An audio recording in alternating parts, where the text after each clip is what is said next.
사랑하더라 사랑하는 딸아, 너는 나의 큰 기쁨이란다. 어제도 너와 함께 있고 오늘 이 순간에도 너와 함께하며 영원토록 너와 함께 한다. 이 복된 말씀 주신 하나님 감사합니다.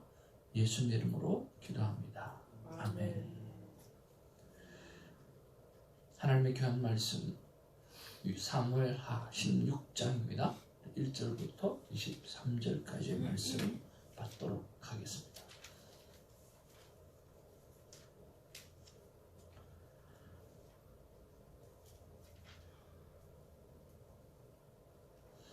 다윗이 마루턱을 조금 지나니 무비보셋의 종 시바가 안장 지은 두 나귀에 떡 200개와 금포도 100송이와 여름 과일 100개와 포도주 한 가죽 부대를 싣고 다윗을 맞는지라. 왕이 시바에게 내가 무슨 뜻으로 이것을 가져왔느냐 하니, 시바가 이르되 나귀는 왕의 가족들이 타게 하고 떡과 과일은 청년들이 먹게 하고 포도주는 들에서 피곤한 자들에게 마시게 하려 함이니라. 왕이 이르되 내 주인의 아들이 어디 있느냐 하니, 시바가 왕께 하라되 예루살렘에 있는데 그가 말하기를 이스라엘 족속이 오늘 내 아버지의 나라를 내게 돌리리라 하나이다 하는지라. 왕이 시바에게 이르되 무비보셋에게 있는 것이 다 너의 것이니라 하니라. 시바가 이르되 내가 절반이다. 내 주 왕이여 내가 왕 앞에서 우리를 들게 하옵소서 하니라. 다윗 왕이 바후림의 이름에 거기서 사울의 친족 한 사람이 나오니 게라의 아들이요 이름은 시므이라. 그가 나오면서 계속 저주하고 또 다윗과 다윗의 모든 신하들을 향하여 돌을 던지니 그때 모든 백성과 용사들은 다 왕의 보호에 안더라. 시므이가 저주하는 가운데 이와 같이 말하니라. 피를 흘린 자여 사악한 자여 가거라 가거라. 사울의 족속의 모든 피를 여호와께서 내게로 돌리셨도다. 그를 이어서 내가 왕이 되었으나 여호와께서 나라를 내 아들 압살롬의 손에 넘기셨도다. 보라 너는 피를 흘린 자이므로 화를 자초하였느니라 하는지라. 스루야의 아들 아비새가 왕께 여짜오되 이 죽은 개가 어찌 내 주 왕을 저주하리이까. 청하건대 내가 건너가서 그의 머리를 베게 하소서 하니, 왕이 이르되 스루야의 아들들아 내가 너희와 무슨 상관이 있느냐. 그가 저주하는 것은 여호와께서 그에게 다윗을 저주하라 하심이니 내가 어찌 그리하였느냐 한 자가 누구겠느냐 하고. 또 다윗이 아비새와 모든 신하들에게 이르되 내 몸에서 난 아들도 내 생명을 해하려 하거든 하물며 이 베냐민 사람이랴. 여호와께서 그에게 명령하신 것이니 그가 저주하게 버려두라. 혹시 여호와께서 나의 원통함을 감찰하시리니 오늘 그 저주 때문에 여호와께서 선으로 내게 강화 주시리라 하고. 다윗과 그의 추종자들이 길을 갈 때에 시므이는 산비탈로 따라가면서 저주하고 그를 향하여 돌을 던지며 먼지를 날리더라. 왕과 그와 함께 있는 백성들이 분노하여 한 곳에 이르러 거기서 쉬니라. 15절입니다. 압살롬과 모든 이스라엘 백성들이 예루살렘에 이르고 아히도벨도 그와 함께 이른지라. 다윗의 친구 압살롬 후세가 압살롬에게 나갈 때 그에게 말하기를 왕이여 만세 왕이여 만세 하니. 압살롬이 후세에게 이르되 이것이 내가 친구를 후대하는 것이냐. 내가 어찌하여 내 친구와 함께 가지 아니하였느냐 하니. 후세가 압살롬에게 이르되 그렇지 아니하느니라. 내가 여호와와 그 백성 모든 이스라엘의 택한 자에게 속하여 그와 함께 있을 것이니이다. 또 내가 이제 누구를 섬기리까. 그의 아들이 아니니까. 내가 전에 왕의 아버지를 섬긴 것 같이 왕을 섬기리이다 하니라. 압살롬이 아히도벨에게 이르되 너는 어떻게 행할 계략을 우리에게 가르치라 하니. 아히도벨이 압살롬에게 이르되 왕의 아버지가 남겨두어 왕궁을 지키게 한 후궁들과 더불어 동침하소서. 그리하면 왕께서 왕의 아버지가 미워하는 바 됨을 온 이스라엘이 들으리니 왕과 함께 있는 모든 사람의 힘이 더욱 강하여지리이다 하니라. 이에 사람들이 압살롬을 위하여 옥상에 장막을 치니 압살롬이 온 이스라엘 무리의 눈앞에서 그 아버지의 후궁들과 더불어 동침하니라. 같이 봅니다. 그때에 아히도벨이 베푸는 계략은 사람이 하나님께 물어서 받은 말씀과 같은 것이라. 아히도벨의 모든 계략은 다윗에게나 압살롬에게나 그와 같이 여겨졌더라. 아멘. 우리 앞뒤 좌우로 보시면서 사랑합니다. 축복합니다. 사랑합니다. 반갑습니다. 행복합니다. 굿모닝.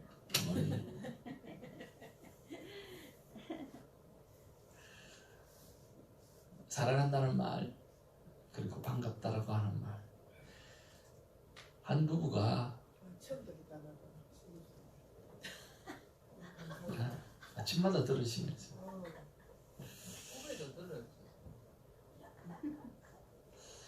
한 부부가 이혼 직전에 마지막으로 상담사에게 상담을 하러 갔다고 합니다. 그래서 아내의 말을 들어보니까 아내의 말이 다 맞는 것 같고, 또 남편의 말을 들어보니까 또 남편 말도 다 맞는 것 같더래요. 그래서 남편을 불러놓고 당신이 만약에 아내한테 듣고 싶은 말이 한마디만 있다고 하면 무슨 말이냐 물어봤더니 자기는 결혼하고 나서 고맙다는 말을 단 한 번도 들어본 적이 없다는 거예요. 그래서 아내에게 자기가 딱 한마디만 듣고 싶은 말이 있다고 하면 그것은 여보 고마워 라고 하는 말이라고 한답니다. 그걸 아내한테 물어봤어요. 아내한테 물어봅니다. 아내는 남편한테 딱 한마디만 듣고 싶다면 무슨 말을 듣고 싶겠냐라고 이야기했더니 결혼 전에는 그렇게 많이 말하더니 결혼하고 나서는 단 한 번도 이야기를 안 하더라는 말이 사랑한다는 말을 이었다라고 하는 거예요. 아마 경상도 남자였던 것 같아요.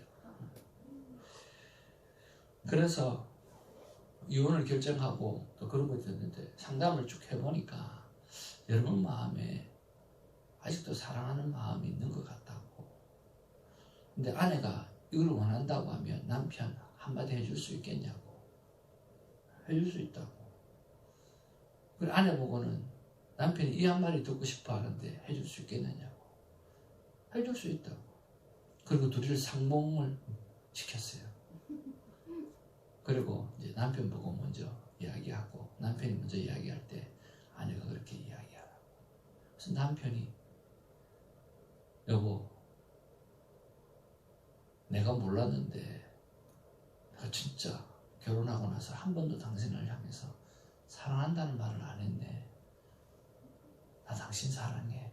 그렇게 이야기를 했다는 거예요. 아내가 울면서 여보 나도 미안해. 당신에게 고맙다는 말 한 번도 안 한 것 같아. 당신이 그 말 듣고 싶은 거 몰랐어. 여보 고마워. 그렇게 이야기를 했다는 거예요. 그 한마디 때문에 둘이가 손잡고 나갔다는 거 아니에요. 이 모든 이유는 단 한 가지입니다. 상대를 향해서 무엇이 필요한지를 생각하고 살아가지 않기 때문에 그렇습니다. 우리가 인생을 살아가면서 가장 중요한 것이 있다고 하면 나와 가장 가까이 있는 사람들이 무엇이 필요한지, 어떤 말을 듣기를 원하는지, 어떤 마음으로 살아가고 있는지 돌아보는 것, 우리에게 가장 귀한 일이 아닌가 생각을 해봅니다. 세금철인데 세금 내는 것도 아닌데 여러분 많이 사랑한다고 고백하시고 많이 고맙다고 고백하는 우리 교우들이 되기를 주님으로 축복을 드립니다. 그런데 오늘 본문에 보면 세상에 이런 인간이 있나 할 정도로 타인의 고통을 이용하는 사람들이 있어요. 남이 힘들어할 때 오히려 그 고통에다가 그 고통을 더 짐지우는 못된 사람이 나옵니다. 그 한 사람은 모비보셋의 종 시바와 오늘 베냐민 시므이가 그렇게 했던 것입니다. 하나님은 다 보고 계십니다. 하나님은 다 보고 계신다라고 하는 사실을 알고 있고, 또 다윗은 그런 모든 상황을 대해서 어떻게 다 받아들이는 넉넉한 마음이 있는 것을 보게 되었습니다. 왜 그렇습니까? 오늘 성경에 보니까 혹 하나님이 이 일을 통해서 나를 선대하실 줄 어떻게 알겠느냐라고 하는 그것을 보면 알 수가 있죠. 하나님은 나를 보고 계신다. 그리고 내가 어떤 마음으로 오늘 이렇게 피신하고 돌아다니는지 하나님은 알고 계신다. 그리고 그 하나님은 나를 어떻게 하실지 또 믿음이 있다라고 하는 그 고백을 오늘 하고 있는 것을 보게 되어집니다. 그러면서 우리가 무엇을 묵상해야 될지 하나씩 살펴보기를 원합니다.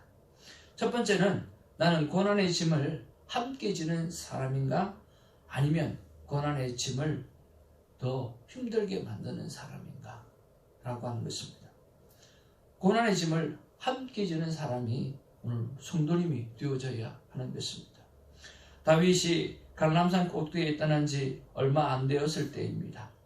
모비보셋의 종 시바가 많은 음식을 준비해 가지고 피난 행렬을 기다리고 있었습니다. 시바는 피난길을 지쳐 있을 왕의 일행을 위한 것이라고 말하지만 시바는 순수한 마음으로 음식을 준비했던 것이 아닙니다. 자신의 주인을 모함하고 다윗의 환심을 사기 위해서, 자신의 이득을 위해서 다윗이 겪는 고난을 이용하고 있다라고 하는 것입니다.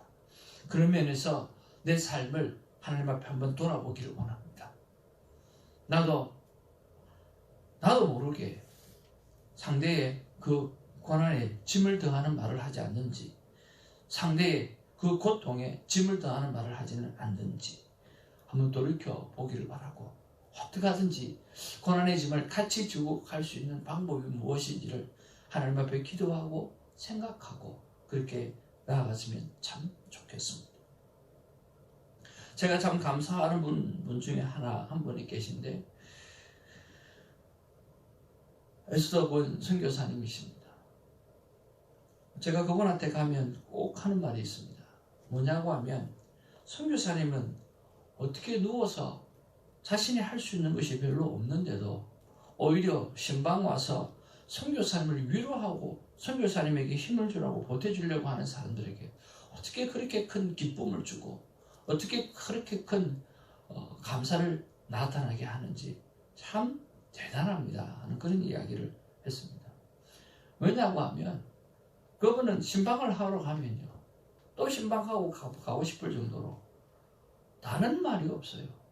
보자마자 예쁘네, 멋있습니다, 보고 싶었습니다, 넥타이가 예쁩니다, 어떻게 사모님 이렇게 예쁘십니까?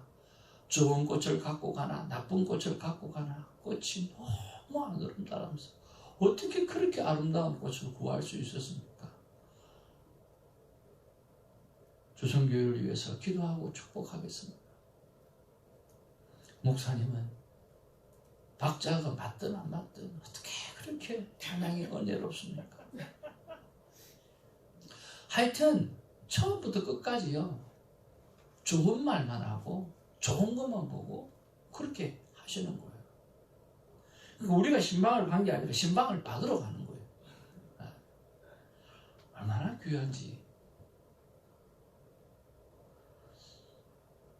참 나이가 먹어도 이렇게 아름다운 모습으로 나이가 먹어야 될 텐데 하는 생각을 이렇게 하게 되어집니다.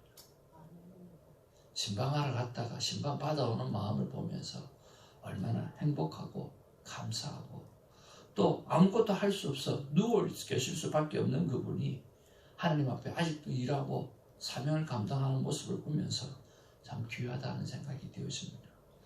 사랑하는 성도 여러분, 누가 우리를 신방하러 온다 할지라도 오히려 그 영혼을 돌이켜보고 또 그 영혼을 바라보면서 힘을 줄 수 있는, 그런 격려할 수 있는 그런 사람이 되어지는, 고난의 짐을 함께 질 뿐만 아니라 오히려 그들에게 행복을 줄 수 있는 하나님의 사람이 되어져 가기를 주님으로 축복을 드립니다.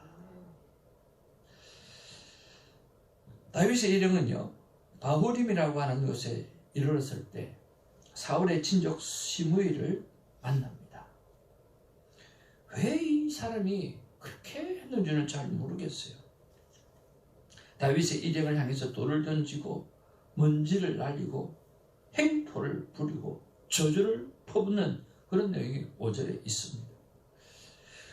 그 저주는 오로지 그의 생각에 근거한 것인데도 시므이는 하나님의 이름을 들먹이는 그런 것을 볼 수가 있습니다. 사람이 하나님의 뜻에 대해 함부로 말해서는 안 되는 것인데 그렇게 막 하나님을 빗대어서 하나님의 뜻을 빗대어서 말을 하는 것을 볼 수가 있어요. 그런 면에서 나는 쉽게 하나님을 빗대어 말하는 것이 없는지, 나는 쉽게 하나님의 뜻이라고 말하는 것이 없는지, 그런 것들을 한번 좀 생각하고 돌이켜 보았으면 좋겠습니다. 한 번은 아내하고 정말 놀랬던 적이 있는데 아내가 그런 이야기를 하더라고요.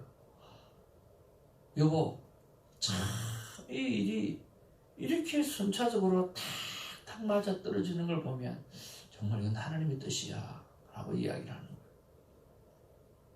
그러면서 하는 말이 그럴 때 아닐 때가 가끔 있더라는 거예요.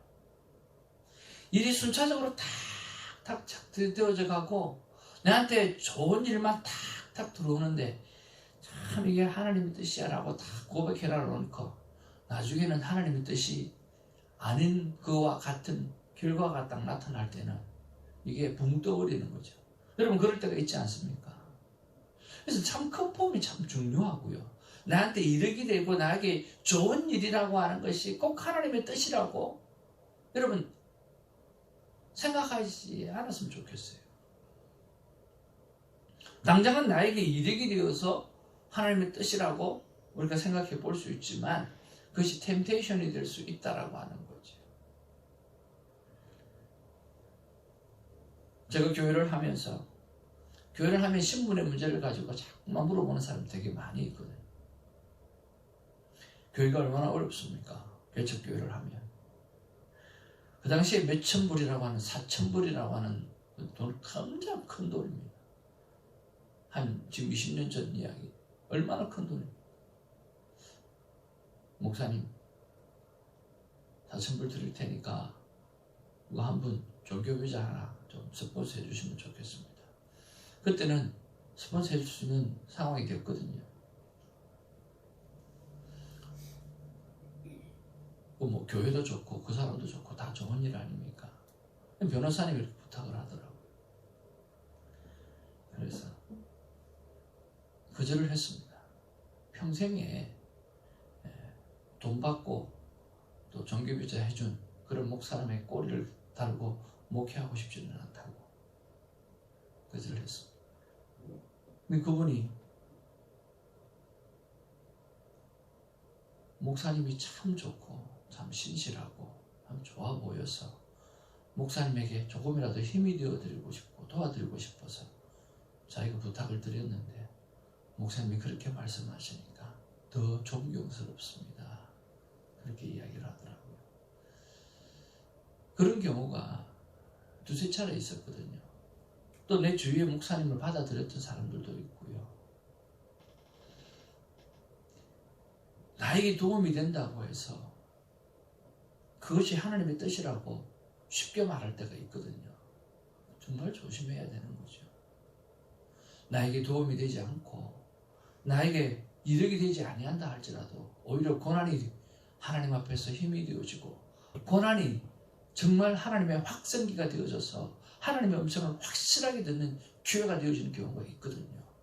그런 면에서 좀 더 신중하게 컨펌하면서 하나님의 뜻인가 아닌가를 결정할 수 있는 우리가 되기를 바라고요. 쉽게 하나님의 뜻이라고 이야기해가지고 나중에 하나님의 뜻이 아닌 것처럼 결과가 나왔을 때 그때 당황해하지 말고 잘 점검해보고 우리가 돌이켜보는 그런 하루가 되어지기를 주님으로 축복을 드립니다. 세 번째로 우리가 묵상해오고 싶은 것은 다윗의 수용하는 마음입니다. 이렇게 시므이가 저주를 하는데 세상에 다윗은 아비새가 참다 못해가지고 요거 정리를 좀 해야 되지 않겠습니까? 라고 이야기하는데도 야 내버려두라. 있잖아. 아니 네 새끼도 나한테 이렇게 하는데 누군들 나한테 그렇게 못하겠느냐. 베냐민 지파는 12지파 중에 제일 연약한 지파인데 아니 뭐 누군들 나를 비난 못할 것이며 누군들 이런 말 못할 것이며 누군들 이런 말을 할 수 없겠느냐. 내버려두라는 거예요. 그리고 수용하는 거죠. 그러면서 다윗은 하나님의 뜻을 구하는 거죠. 하나님이 나를 향한 기대들을 생각하고 있다라고 하는 거죠. 이런 면에서 우리는 영혼을 가진 하나님의 백성이요, 우리는 천국을 소유한 하나님의 백성이요, 이미 구원받은 하나님의 백성입니다. 그러니까 아웅다웅하며 살지 말고 누가 좀 그래 해도 좀 넉넉하게 좀 받아주면서 괜찮아.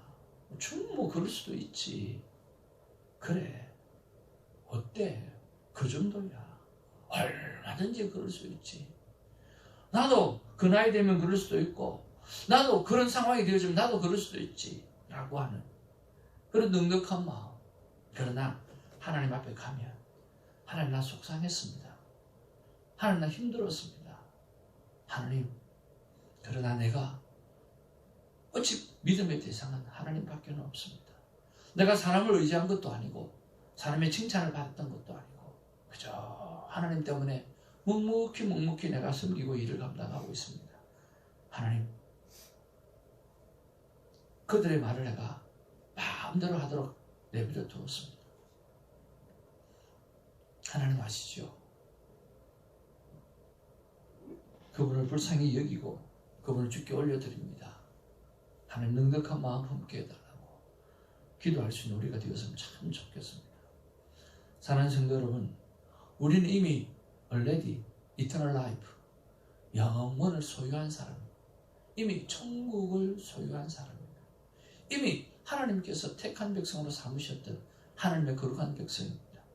넉넉하게 쫀쫀하게 살지 말고 좀 넉넉하게 품고 또 이해하고 수용하고 살아가는 그런 다윗처럼 오늘 살아가는 결단이 우리 안에 있기를 주의 이름으로 축복을 드립니다. 여러분, 시므이의 저주는 그칠 줄 모릅니다. 이것이 믿음 없는 사람의 행동입니다.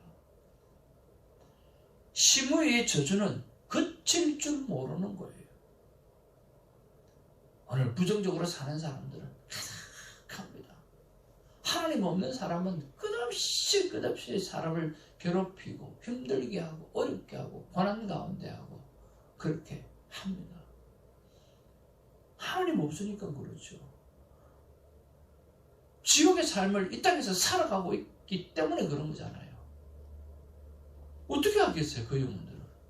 우리가 바라볼 때 불쌍히 여기는 것 외에는 아무것도 할 수 있는 게 없는 거예요. 그 인간이 왜 그렇게 사냐? 우리가 말하면 뭐합니까? 하나님 없이 사는 사람은 그럴 수밖에 없는데요. 그러니까 우리가 좀 더 다윗처럼 넉넉하게 대하는 그런 아름다운 마음을 품고 살아가는 우리가 되어지기를 주님의 이름으로 축복을 드립니다. 여러분, 오늘 말씀의 제목을 한번 보시기 바랍니다. 같이 한번 읽을까요? 시작. 오직 믿음의 대상은 하나님이라. 그러면 사람은 무엇입니까? 사람은 사랑의 대상입니다. 어떤 종류의 사람이든, 나를 사랑하는 사람이든, 나를 미워하는 사람이든, 나에게 고통을 주는 사람이든, 사람은 사랑의 대상입니다. 믿음의 대상은 나 하나님밖에 없습니다. 사람을 바라보면서 실망하지 마시고, 사람을 바라보면서 어떻게 내가 사랑할까? 어떻게 내가 그 영혼을 살려낼 수 있을까를 생각하며, 그리고 오직 믿음의 대상이신 하나님만 바라보면서 그 영혼도 변화시킬 수도 있고, 그 영혼을 통해서 나를 성숙시켜 가시는 하나님의 플랜들, 하나님의 계획들을 바라보면서 오늘 하루도 성숙해 가는 묵상이 있는 그런 하루가 되기를 주님의 이름으로 축복을 드립니다. 기도하겠습니다.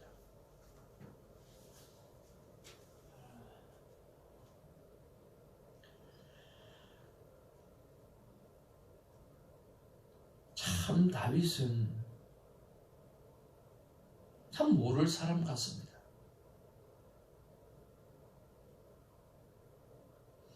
그러나 다윗의 마음속에는 자기가 실수도 범하고 범죄도 하지만 그 마음의 그 바탕 속에 참 하나님이 가득 있다라고 하는 것을 느낍니다. 하나님밖에 없는 분이구나. 참 하나님을 의지하는 분이구나. 자기가 왕인데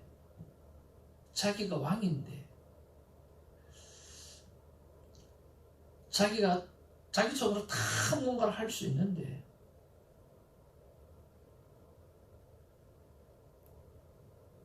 지혜롭게 피하고 하나님께 맡겨드리고 자기 앞에 곤모술수를 서는 사람들을 바라보면서